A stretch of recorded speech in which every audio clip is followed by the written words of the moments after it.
ويا آدم اسكن أنت وزوجك الجنة فكلا من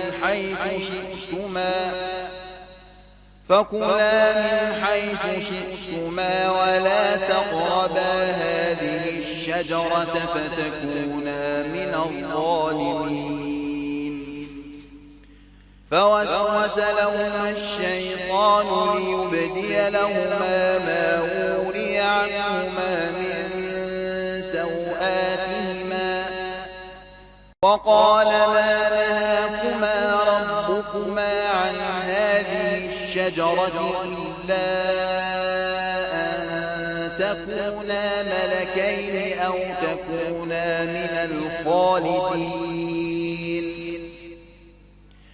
وقاسمهما إني لكما لمن الناصحين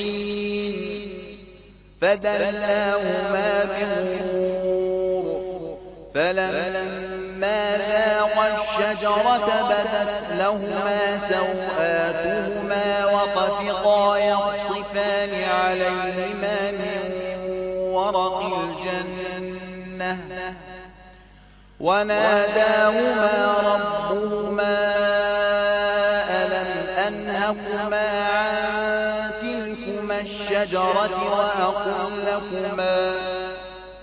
وأقل لكما إن الشيطان لكما عدو مبين.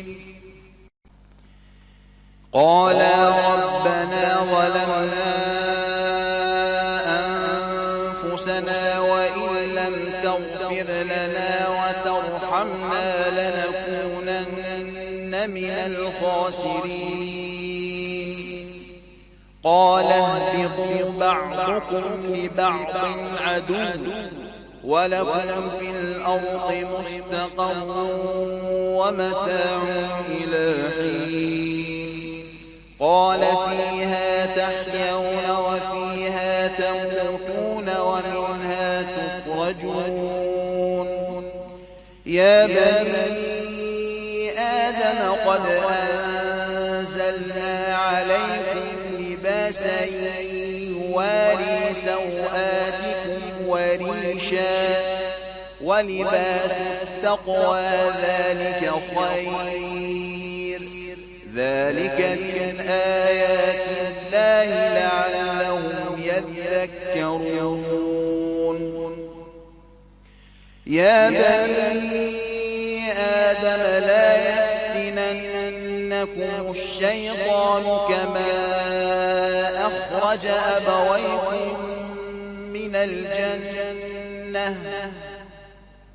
ينزع عنهما لباسهما ليريهما سوآتهما إنه يراكم هو وقبيله من حيث لا ترونهم